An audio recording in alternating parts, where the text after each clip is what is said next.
Bom dia, amada igreja. Muito bom estar com vocês novamente. Davi aqui falando dos Estados Unidos e tempos difíceis, tempos complicados, mas se tem uma coisa que eu pessoalmente estou muito grato por causa dessa dificuldade da questão do isolamento social e tudo mais, do distanciamento, é possível que eu esteja aqui com vocês e dessa vez é possível que eu possa estar compartilhando cada vez mais a palavra de Deus com vocês. Então, em meio ao caos, em meio a essa incerteza, tem algumas coisas boas que a gente pode tirar. E para mim, poder estar aqui é uma honra muito grande. Eu queria agradecer a igreja, a liderança, nosso pastor. E eu queria que a gente começasse a se aventurar. E essa semana, eu não sei como é que vai estar a situação quando você estiver vendo esse vídeo, mas recentemente o governo de Pernambuco começou essa questão da quarentena, do lockdown, e agora as pessoas precisam ficar em casa, ou as pessoas não podem mais sair em certos dias com seus carros por causa de toda a questão do coronavírus. Eu fico pensando, tanto que a gente faz, tanto esforço, e eu não estou defendendo se isso é certo, se isso vai melhorar ou vai piorar, realmente não é minha intenção aqui.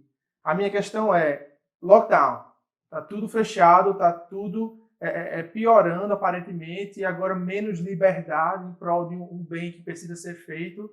Enfim, tanto que a gente faz, tanto esforço, tanto da nossa parte, e às vezes a gente pergunta para quê?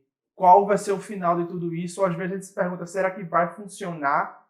E a ideia muito interessante que eu ouvi recentemente é que tem, acho que a capital do país, da Escócia, eles têm uma logo, eles têm uma frase que o exército deles fazia parte do brasão do exército, que é latim, e eu não falo latim, mas é algo como Nisi Dominus Frustra.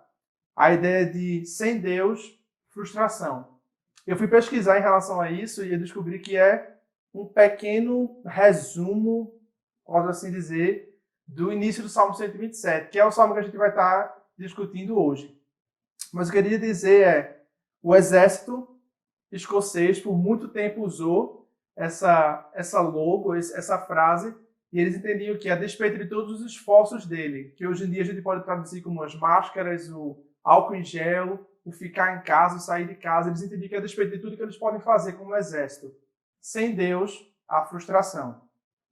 Eu fico pensando, Senhor, tem algo que a gente precisa fazer, é claro. Lucas 14 vai deixar isso muito claro, pois qual de vós quer edificar uma torre, não se assenta primeiro a fazer as contas dos gastos para ver se tem como acabar? Ou qual é o rei que, indo à guerra pelejar contra outro rei, não se assenta primeiro e toma conselho sobre se com 10 mil pode sair o encontro dos que vêm com ele com 20 mil? Enfim, a ideia existe uma ideia de que a gente precisa se preparar, a gente precisa fazer a nossa parte, mas, Senhor, como é que eu posso entender isso? Que sem o Senhor não há frustração, se ainda assim está o que eu preciso fazer. Quanto eu posso confiar nos meus esforços, ou até onde eu posso confiar nos meus esforços, ou até vale a pena me esforçar? E como é que eu vou confiar na minha provisão? Como é que eu vou prover? Se o tempo está tão caótico, os meios estão tão caóticos, de onde vai vir essa provisão? Quantas vezes eu tenho que entender, ou posso confiar no meu próprio entendimento? E quantas vezes a minha confiança vai terminar em choro, ou termina em grito, ou termina em tristeza, angústia, pranto? Meu Deus, o que é que eu vou fazer? Eu queria que a gente abrisse o livro de Salmos. Enquanto você abre, você procura o Salmo 127. Não lê agora, dê uma pausa. A gente vai ler juntos. Mas eu queria que a gente parasse e a gente pudesse estar avaliando qual é o contexto de Salmos. Qual é o contexto do livro de Salmos.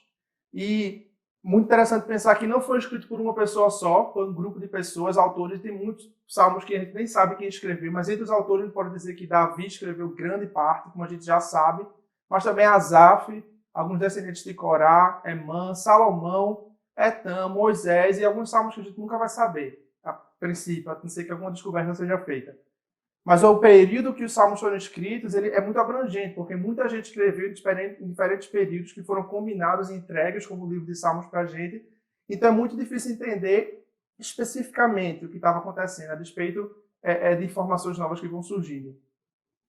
Contudo, para mim, o grande lance de Salmos é entender qual é a proposta do livro como um todo. Eu queria resumir de uma frase bem, uma gente entender que poderia ser: em meio ao caos, o Deus soberano é celebrado com cânticos e oração pelo povo que anseia o cumprimento das promessas. De novo, em meio ao caos, O Deus soberano é celebrado com cânticos e oração pelo povo que anseia o cumprimento das suas promessas. E se caos não é uma palavra muito atual, eu não sei que outra seria. E eu sei que a gente está no mês da família, não vou fugir desse assunto. A mensagem também tem aplicação para a família. Contudo, eu queria entender como é que a família se comporta no meio do caos. Os salmos não são narrativas necessariamente históricas, mas são canções, são louvores, destinados a invocar, a celebrar, a agradecer a soberania de Deus sobre a vida dos indivíduos e do povo dele. Eles são recortes da história de Israel, filtradas pela perspectiva ou experiência da pessoa que está escrevendo aquele salmo. E no salmo a gente encontra orações e hinos de pessoas que confiavam em Deus e se voltavam para ele em tempos de angústia, de temor ou tempos de alegria que iriam agradecer. E é por isso que Salmos é tão pessoal. Eu acho que é por isso que o livro de Salmos é tão aplicável a gente. São seres humanos escrevendo, inspirados por Deus, claro, de como a fragilidade humana é tão evidente, muitas vezes. É por isso que você pode se relacionar tanto com Salmos. É tão inteiramente, porque está ali, está exposto. O salmista chora, se angustia, se aperreia, clama, grita, é como nós. E é por isso que esse livro faz tanto sentido. Mas, se o propósito de Salmos é celebrar, agradecer e louvar a Deus, como é que Salmos apresenta Deus para a gente? A Bíblia vai apresentar vários diferentes livros, várias partes do caráter e da personalidade de Deus, para que a gente possa tentar entender esse Deus complexo. Mas Yahweh ou Yahvé, depende de como você queira chamar, nosso Deus, ele é soberano. E o Salmos apresenta isso de uma maneira única. O Deus Criador, e, portanto, ele é a autoridade suprema sobre a criação e a história. Salmo 24 vai dizer: do Senhor e a terra e a sua plenitude, o mundo e os que nele habitam. Porque ele fundou sobre os mares e o firmou sobre os rios, enfim. O Salmo continua declarando como Deus é grande. É como se Deus, e Yahvé, não é como, ele é apresentado como criador até da ordem natural do mundo. O mundo oriental antigo entendia que as divindades ou a natureza era para ser adorada, e as plantas, as árvores, mas o povo de Deus era muito claro, assim, não, Deus é que é maior sobre tudo isso. Ele é criador do mundo e colocou ordem no mundo. O mundo pertence a ele, Salmo 24 já disse isso. A proteção e o auxílio vem do Senhor que fez céus e terra, Salmo 121 vai dizer isso. Até o mar, que para o povo antigo, até para a gente hoje, é essa coisa enorme, é grandioso, e por mais que a gente descubra as porções de terra, dizem que se for explorar o mar, vão descobrir tantas espécies quanto a gente encontra na floresta amazônica, por exemplo. Até o mar, caótico, imensurável, poderoso, é obra de Deus, está sob o cuidado dele. Salmo 146 vai dizer isso. O sol, essa bola de fogo flamejante que os povos antigos adoravam e entendiam que desse elemento, vinha o calor e vinha muita provisão para que nasça a semente e germine a árvore. O sol, o Salmo vai dizer, Salmo 19, que o sol é cumpridor do plano de Deus. O sol obedece a Deus. Ele não é um Deus, uma entidade, ele está sob a soberania de Deus. Salmo 104 vai dizer: ele, o Senhor, rega os montes desde as suas câmaras e a terra farta-o das suas obras. Faz crescer a erva para o gado e a verdura para o serviço do homem, para fazer sair e fazer o pão. O Senhor, ele está acima, ele está por trás de tudo que acontece no mundo. Ele é soberano. E é esse Deus que a gente vai ver nos Salmos. Acredito que você já está com sua Bíblia, já deve estar com a Bíblia aberta, no Salmo 127. E eu queria que você realmente estivesse com a gente quando a gente lê o que é que acontece nesse Salmo tão conhecido, posso dizer assim, contudo tão precioso. Queria que a gente lesse junto uma vez antes de entrar nele. É um salmo curtinho, dá para acompanhar. Vamos ler? Se o Senhor não edificar a casa, em vão trabalhos que edificam. Se o Senhor não guardar a cidade, em vão vigia a sentinela. Inútil vos será levantar de madrugada, repousar à tarde, comer o pão das dores, pois assim dá ele aos seus amados o sono. Eis que os filhos são a herança do Senhor e o fruto do ventre, o seu galardão. Como flechas na mão de um poderoso homem, assim são os filhos na mocidade. Bem-aventurado o homem que enche dele a sua aljava. Não serão confundidos, mas falarão com seus inimigos à porta. Salmo 127 é conhecido como canção de romagem. São 14 salmos, do Salmo 15, do Salmo 120 ao Salmo 134, que são conhecidos como canção de ascensão, canção de degraus ou canção de romagem, mas enfim, por que esse nome especial? Eram salmos cantados pelo povo enquanto eles peregrinavam. Muitos vão dizer que 3 vezes ao ano o povo judeu tinha a tradição de ir a Jerusalém para suas festividades típicas da cultura. Enquanto eles estavam saindo de sua terra natal até Jerusalém, eles iam cantando, sendo relembrados de quem Deus era, do que Deus fez por eles, do que Deus fazia, do que Deus fará por eles. E eles cantavam isso. Pais, filhos, mães, irmãos. Era uma maneira de manter a cultura viva, o conhecimento ali, sempre pulsando entre eles. O Salmo é provavelmente escrito por Salomão. Na sua Bíblia deve ter bem no título, Salmo de Salomão, Cântico de Salomão. Mas também alguns dizem que foi Davi que escreveu para o seu filho Salomão. É um salmo didático, um salmo que ensina a gente, um salmo de sabedoria. E eu queria que, para começar, a gente já associasse uma coisa. Assim como o povo era peregrino da terra de onde saíam até Jerusalém, nós somos peregrinos nesse mundo. A gente não pertence a esse mundo. Esse caos e essa coisa louca toda que está acontecendo, isso não é da gente. Nosso lar é celeste. E assim como o povo cantava esses salmos para relembrar ou para aprender, que a gente possa estar cantando, entendendo isso.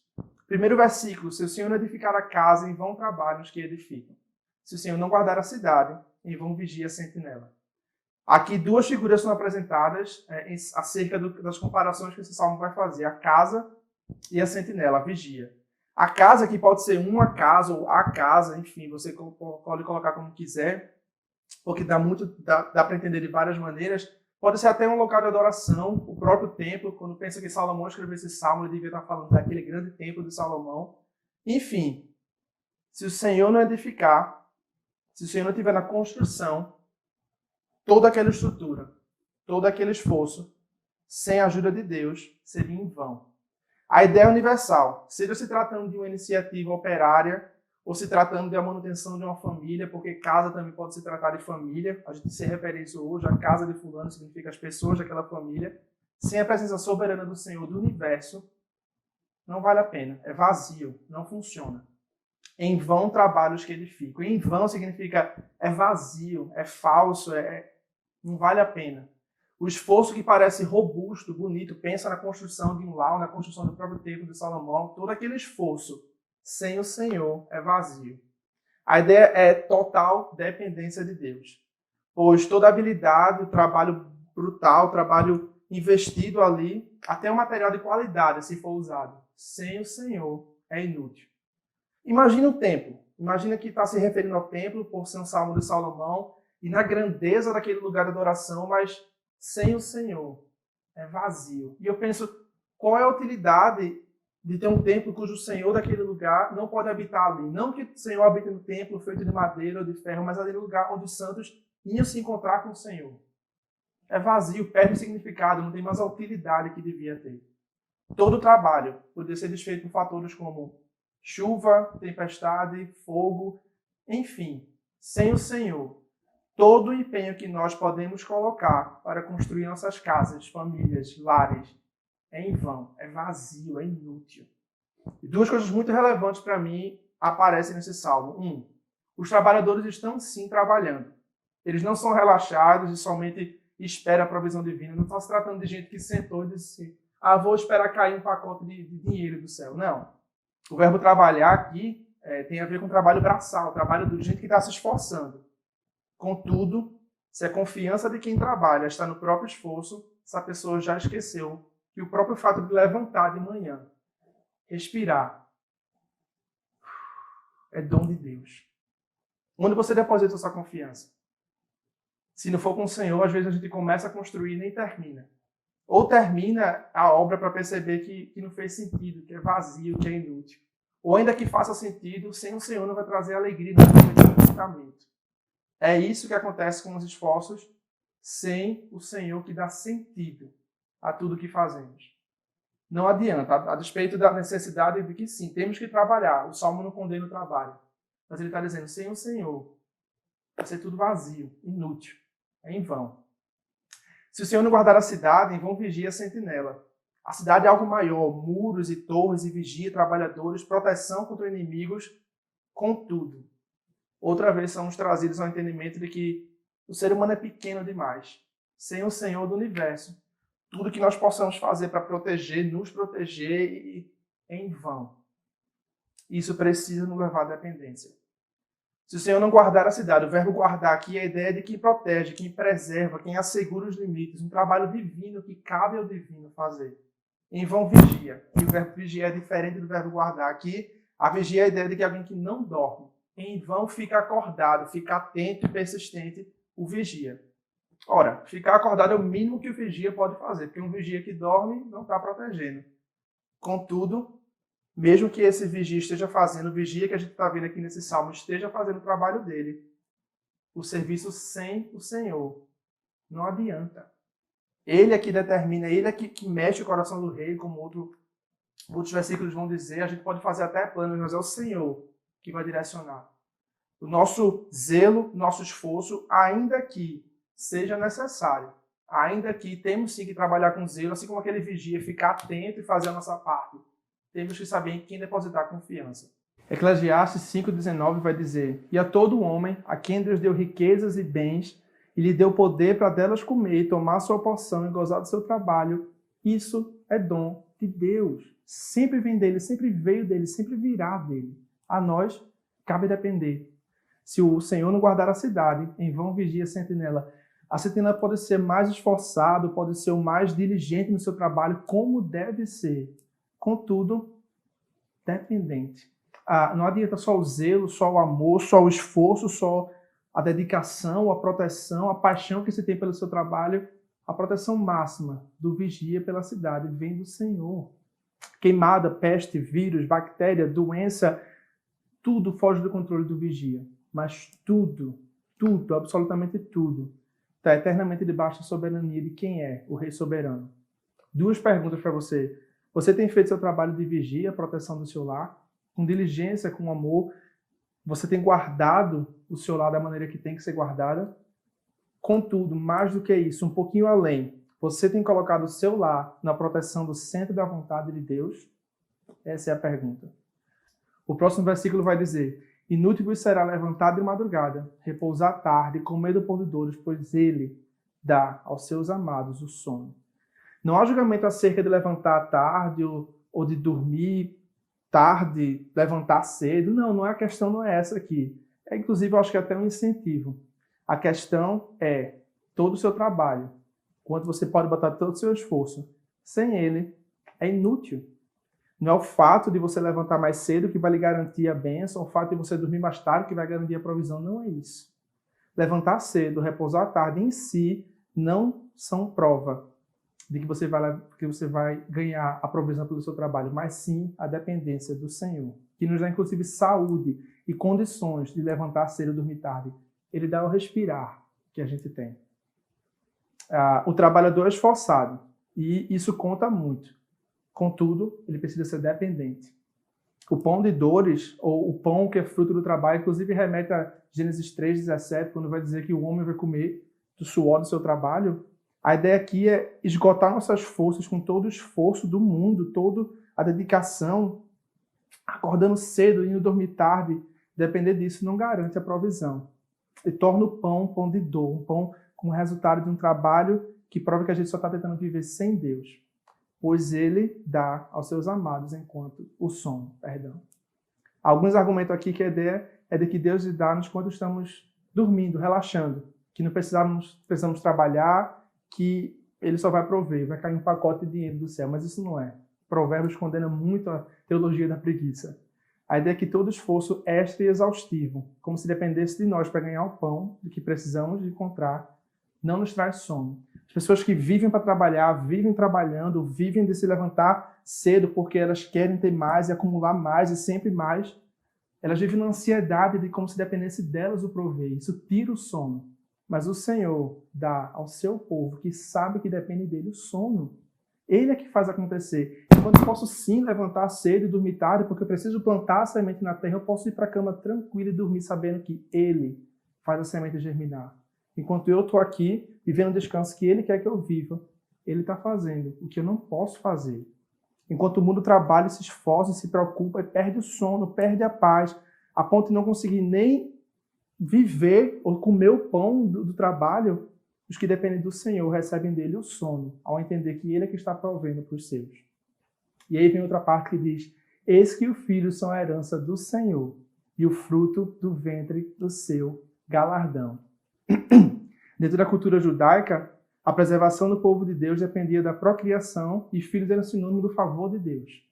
Como tudo que o ser humano valoriza, como todos os bens dele, ali dentro da casa, protegidos e providos, estava a maior herança que o Senhor podia dar para eles. Tudo na dependência dele. Filhos não vêm para dividir ou repartir, ou vêm... Não, eles vêm para adicionar como uma dádiva divina, um presente de Deus. Imagina isso. O Deus que provê mais uma boca para comer, provê o mantimento a ser comido. Filhos são a herança do Senhor e o fruto do ventre é o seu galardão. Assim como na construção da casa, na vigia da cidade ou no trabalho de ganhar o pão, os filhos de toda a criação, a saúde deles, o crescimento deles, são frutos da dependência do Senhor, porque a gente não pode controlar tudo isso.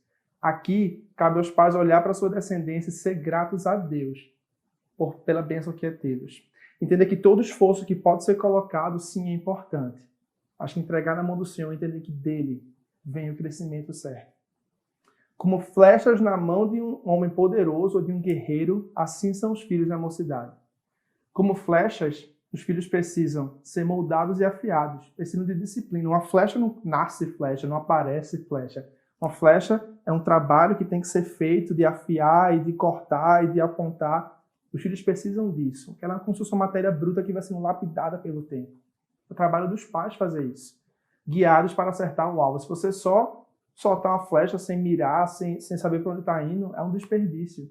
Os filhos precisam de direcionamento, precisam saber para onde devem ir. Receber manuseio, receber guia, receber cuidado de quem está manuseando.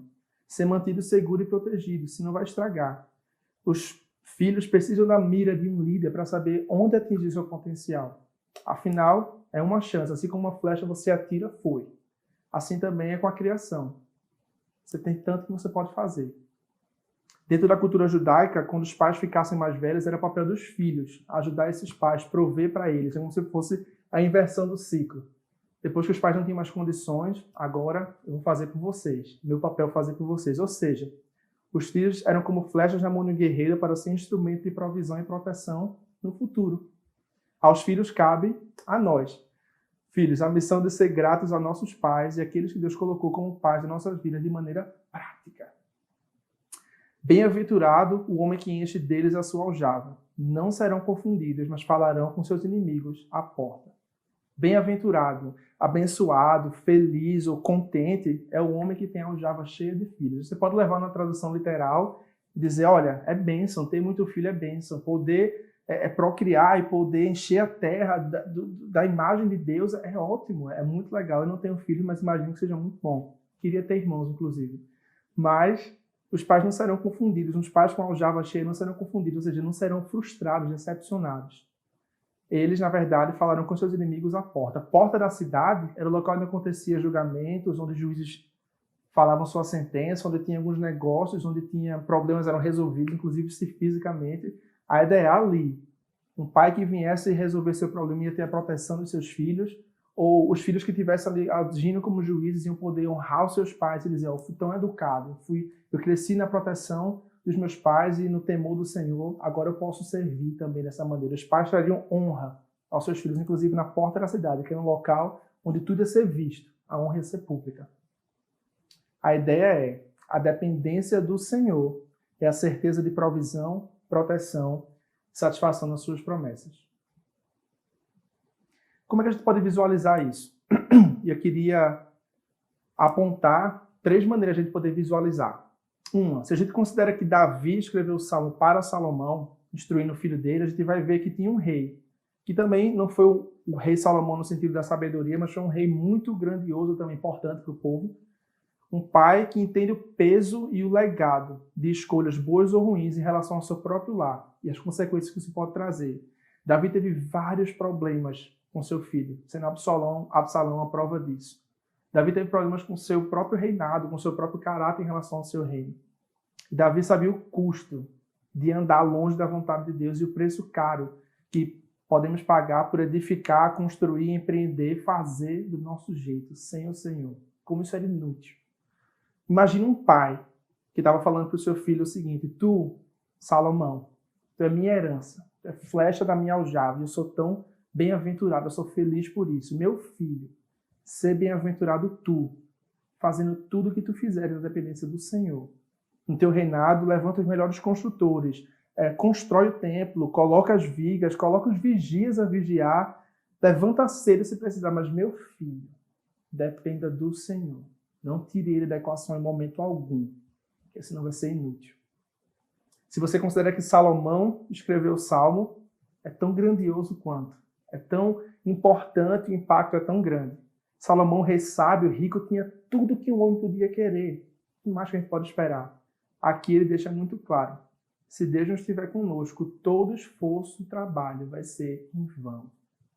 Salomão construiu um templo grandioso, expandiu o reino, trabalhou, foi famoso, mas em toda a sua majestade, quando comparado aos lírios do campo, a gente vai ver que os lírios são mais formosos. O Senhor é que vai dar, é que vai fazer. O que vem dele é sempre o melhor. O rei Salomão deixa como ensinamento aos peregrinos dessa terra, a nós, que de tudo que se tem ouvido, o fim é esse. Teme a Deus, guarde seus mandamentos, porque este é o dever de todo homem. Isso está em Eclesiastes 12, também é escrito por Salomão. A ideia é, a vontade do Senhor é o dever de todos os homens. Mais do que você pode fazer, mais do dinheiro, mais de quanto você guarda, ganha, tem, perde. Teme ao Senhor, guarde os mandamentos dele. Ou seja, vivamos na vontade do Senhor, pois somente na dependência dele a vida tem sentido. Mas o entendimento maior, para mim, que possa associar esse salmo com grande lição da Bíblia, vem na pessoa de Cristo, que vai dizer lá em Mateus 6, mas buscai primeiro o reino de Deus e a sua justiça, e todas essas coisas vos serão acrescentadas. Essa é a grande visão que podemos tirar desse salmo. Busca a Deus, busca a Yahvé, soberano do universo, fonte da vida, mantenedor de tudo, que controla o sol, o mar, a água, os ventos e tudo isso. Ele que tem provido, que criou e que vai terminar com tudo também no tempo dele. Busca o reino dele, a vontade dele. E o que você precisa para viver vai ser acrescentado. Perceba essa ligação. Veja que lindo como tudo se encaixa de maneira tão divina. Como é que a gente pode aplicar isso? Ao preguiçoso vai ter com a formiga, como vai dizer o Provérbio 6. O salmo não é uma desculpa para a preguiça. Na verdade, é um salmo que fala muito de responsabilidade. Existe sim a nossa responsabilidade em edificar a casa, guardar a cidade, levantar a cera, educar filhos. Esse salmo ensina o papel daqueles que lideram, cujo trabalho é essencial para o sustento próprio do seu lar e também de outros. Você tem feito isso? Você tem sido diligente, esforçado no seu papel como pai, como mãe, como filho, não sei. Você tem sido. E pais e mães, existe sim uma responsabilidade que cabe a vocês. A flecha precisa ser moldada, a flecha precisa ser trabalhada, ser mirada, apontada e lançada. Há sim valor no trabalho árduo, desde que seja feito sob a dependência do Senhor. Ao trabalhador compulsivo, o outro extremo do que pode acontecer aqui, tudo será inútil se for sem o Senhor, se for ausente, se for longe, fora da vontade dele. Aquele que quer ganhar, guardar, ter, acumular, juntar, o que adianta ganhar o mundo inteiro e perder a sua própria alma? Cuidado para o seu esforço não levar a soberba não levar a uma ganância, a ganância levar a uma avareza e você não conseguir mais enxergar o que está ao redor. Aqueles que precisam, talvez até dentro do seu próprio lar. Somente Deus pode nos dar a recompensa de desfrutar do nosso trabalho. Aos jovens, bem, a gente sonha, a gente faz planos, tem um futuro todo pela frente, sejamos a herança que devemos ser. Precisamos aprender desde agora a honrar os nossos pais, que tanto se esforçam para nos fazer viver uma vida, mas entronizar Deus acima dos nossos sonhos, sonhar de acordo com a vontade dele. Porque aí sim, nossos planos vão ter sentido. Se fizermos tudo longe dele, será inútil. E numa perspectiva eterna, entendemos que toda provisão já veio de Deus na cruz. Ele já nos deu a vida. Ele já tem preparado uma casa para nós. Ele já nos protege e não dormita aquele que protege Israel. Ele já é tudo que ele prometeu. Podemos descansar tranquilos porque sabemos que em Jesus Cristo já ganhamos vida em abundância. Efésios deixa claro que é pela graça, não é de vocês. Não adianta vocês tentarem construir, ganhar atenção, o favor dele. Não adianta. Ele é que morreu por vocês, ele é que fez tudo por vocês, a vocês. Cabe aceitar e viver por Ele, viver para Ele, viver através dele. E a minha oração é que você que não conhece a Cristo e está ouvindo isso, chegou até aqui, você possa reconhecer e dizer: Senhor, eu tenho realmente construído minha própria casa da minha maneira. Eu tenho realmente tentado com o meu esforço, eu tenho realmente levantado cedo e não dormir tarde, confiando em mim, no que eu posso fazer. Mas, Senhor, eu quero depender de Ti. Eu quero reconhecer que eu sou pecador e por isso que toda a minha obra é falha, é morta. Eu quero reconhecer que eu amo o Senhor inteiramente, não por quem eu sou, mas por quem o Senhor é por mim. Eu quero reconhecer o teu sacrifício na cruz. Eu quero aceitar, abrir meu coração para viver agora sob a tua dependência. Para aqueles que já têm a Cristo, que você possa estar edificando sua casa em dependência do Senhor, vigiando sob a dependência dele, trabalhando, confiando na provisão dele e criando, educando seus filhos como a herança do Senhor que eles são. Lembrem, a dependência do Senhor é a certeza de provisão, proteção e satisfação nas suas promessas. Que nosso lar seja moldado nisso, sabendo que se o Senhor não guarda a sua casa, não edifica a casa, em vão trabalha quem edifica. Se o Senhor não guarda a cidade, em vão vigia as pessoas que estão lá na sentinela. Não adianta acordar cedo e dormir tarde e tu meu pão de dores, porque é Ele quem dá o sono aos seus amados. E os filhos, a herança do Senhor, como flechas na mão de um guerreiro. Bem-aventurados que acumula, os que o têm e se alegram nele. Que a gente possa depender do Senhor, buscar primeiro o reino dele. Todo o resto vai ser acrescentado. Espero ver vocês em breve. Até a próxima.